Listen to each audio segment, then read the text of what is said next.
All right, welcome one and all to the first Social Made Simple show.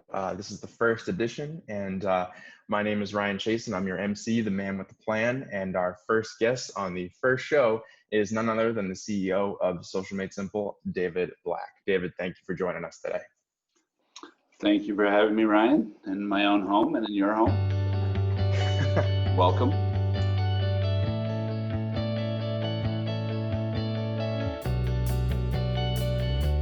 So I think a great place to start would be, just to give a brief overview of Social Made Simple and, your background and how everything got started.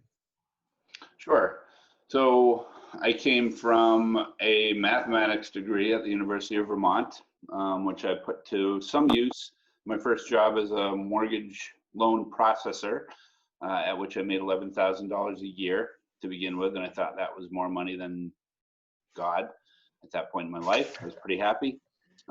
Pretty quickly evolved into a underwriter at a little bit bigger company within 6 months, and was making loan decisions. And within 18 months of that, I began to think about going out on my own.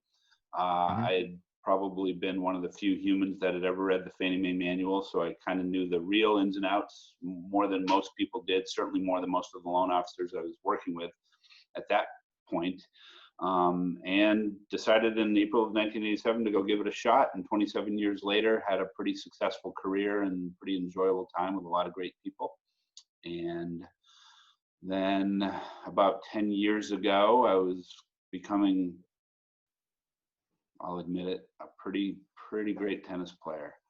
That's not really true, but I was pretty involved in tennis. And I had a good friend who, I was recruiting to be a loan officer at the mortgage company, and just asked, as I asked many people, if you have ideas, be willing to try something new. And we both had the problem of needing to do social marketing for his real estate agents and my loan officers, and there was really no good tool to do so. So we decided to build a platform, a do-it-yourself platform that would take care of that for our respective groups, and proceeded to do so. About 3 years in, we weren't getting a lot of traction in terms of like viral acceptance of the product. So we'd gotten accepted into a program called Mass Challenge in Massachusetts. It's a business accelerator. And we spent the summer there among, thousands of companies applied. And I think 126 got accepted into the accelerator. And we spent the summer meeting all the other finalists, working there, having great workspace down in the new Seaport district, which literally it was the second, 2 buildings were being constructed. And I was down there yesterday, and there's literally dozens of buildings and stores. It's like a different city, a whole new city erupted literally in 8 years. So we, at that accelerator at Mass Challenge for that summer, we met a lot of people, and we decided with a lot of good advice to add services to the platform. And that's kind of been the magic sauce that's made Social Made Simple go. We have this sort of a SaaS platform with a huge amount of human input that makes us very, very effective at what we do. We can provide advertising services across the social networks at prices that we think nobody can really beat.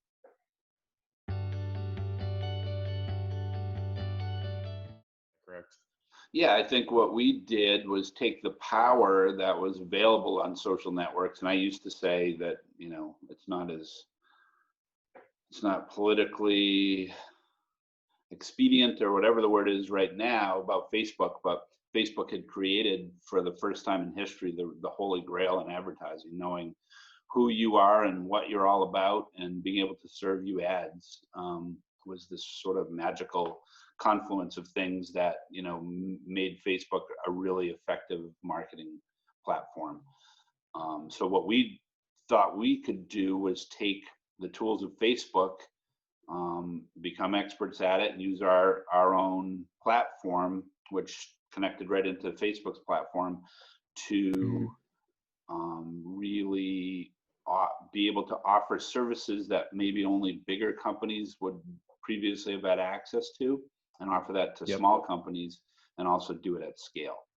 So over the years, we have eventually evolved into a company where we're best suited for multi-location businesses and franchises because we can take, the content that we produce in-house, custom content, and categorize it and tag it, put it in our library and use it many times over, different businesses and different, verticals potentially, but especially for a business that's the same brand. So if a company has hundreds or thousands of locations, we can very effectively use that content and take the data that we learn from having a massive amount of data for a particular space, and continually optimizing the results that we get.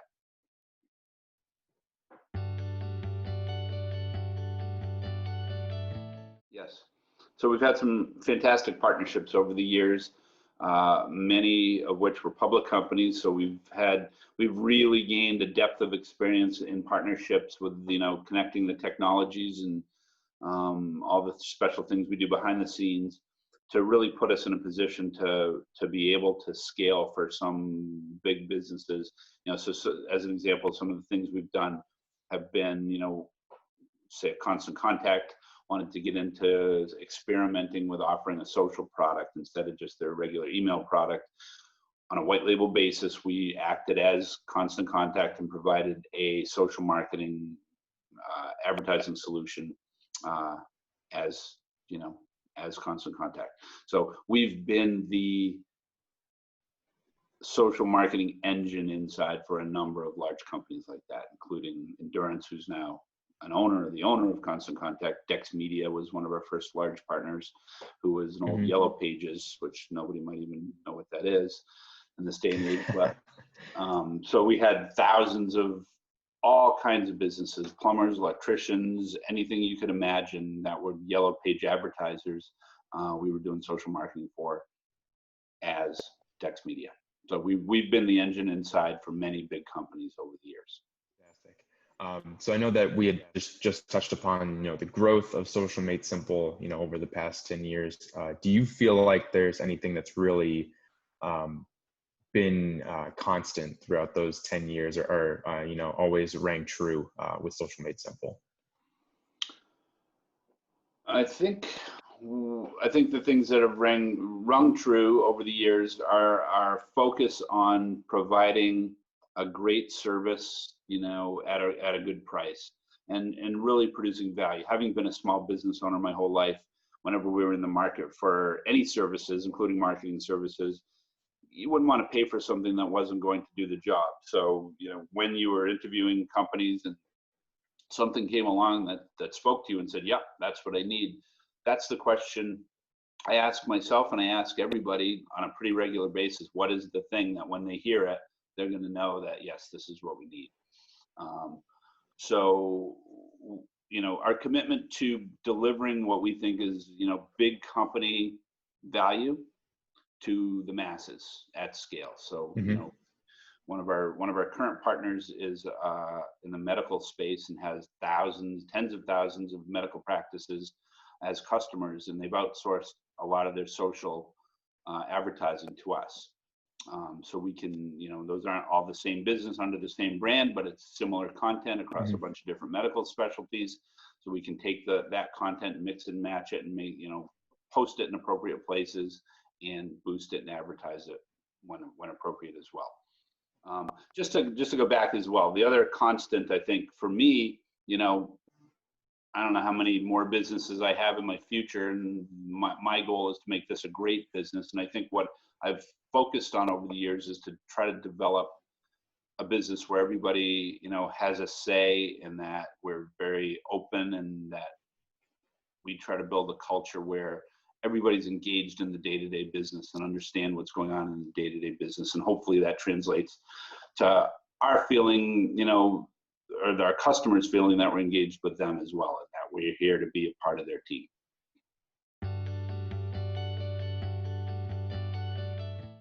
Sure, and I won't say there was, from my perspective anyway, a lot of brilliance that went into the decision, but, talking to other people in the company, we were all pretty quickly in agreement that, I think it was March 10th, a Tuesday, was our last day in the office. I can't swear that's the day, but we made the decision in 10 minutes, just had a quick chat, and pretty quickly brought it out to the group.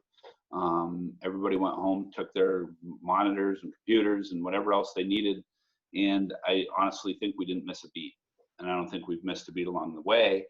The only thing now is, as we build whatever, is going to be our current work situation, we've started to add a few people. So the new challenge for me and for all of us, I think, is how do we add people, onboard new employees in a sort of remote place where we're not physically interacting with them. And we're, so far so good, I think. And we've got another person starting in a couple days, and we'll see how that one goes. When, in terms of initiatives, I think we pretty quickly decided that we wanted to offer some services for free to businesses that needed it. And we honed in fairly quickly thereafter on the restaurant world. And maybe that was a little bit of my own influence because I love to go out to eat and, enjoy the restaurants in my neighborhood. And, we wanted to figure out a way to do what we could do to help them. So we're essentially offering free services, including ad budgets, and obviously with some limits, for 2 or 3 months, whatever works, to restaurants.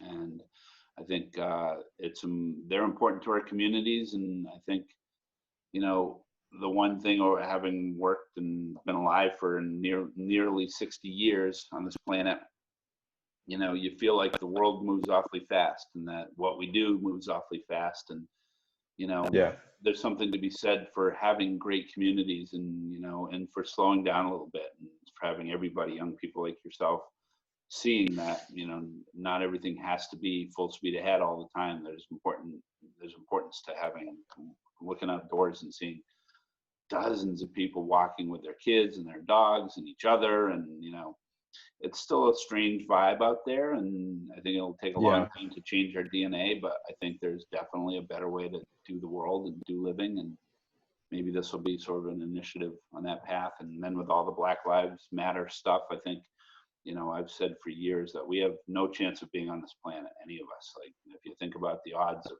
you being here, it's 0. There's no way to create a you. So we're all here. Yeah. Why don't we all get the same chance to have a great 100 years or a portion of 100 years on the planet? So I think there's a lot of things happening, and hopefully, younger generations will say there's a better way to do things. We don't need to go as, fast and furiously on the treadmill, and, maybe good things will happen. I think that what encourages me about the business we're in is that, everybody needs advertising in some way, shape, or form in order to have their business be known. So, as things have started to turn the corner, we've started to add accounts. We had lost some accounts and had a bunch of accounts paused over the past few months. They've started to turn around. We've started to have net gains. And I'm encouraged that we're in a business where we can provide very affordable and effective services to businesses that need it. So very encouraged by that. Absolutely. To kind of segue away from COVID-19 and the pandemic, and back to kind of SocialMadeSimple as a whole, what do you feel like has been the biggest turning points for the company, good or bad? I think, part of our story is, we have done a management change about 2 years ago. We've subsequently purchased the membership interest in the LLC from my co-founder. And at that point, I think we just really decided we were going to hone in and focus on what our business is and make sure that we take advantage of the things that we're really good at. So we really decided that, we can do social marketing for the masses and for lots and lots of small businesses. But the thing that really suits our eye, like lining up on a tee box at a golf course, sometimes it suits your eye, sometimes it doesn't. And I think what suits our eye is that, the multi-location and franchise business, that we can do things at scale that other people cannot do, and do it pretty effectively. I think before the pandemic started, we had really decided to double down on our sales and marketing.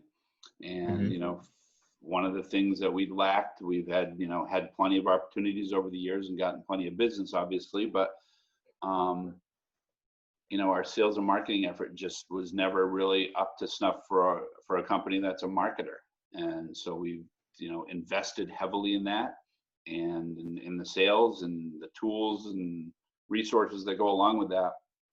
And it's starting to pay off. I think, like I talk to you guys about every day, I think a lot of the things that we're learning during COVID aren't things we should learn, or we need to learn them differently going, once things normalize a little bit.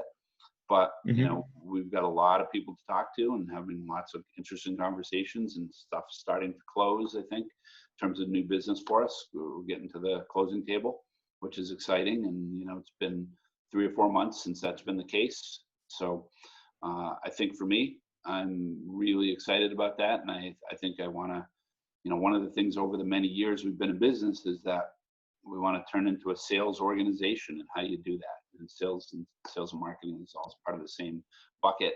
So I think we've kind of figured it out, and you have been a big part of it. And my son Dan is in that group as well. And we got a young marketing manager and an intern, and our operations guy has been the man kind of pushing the envelope to make it all go.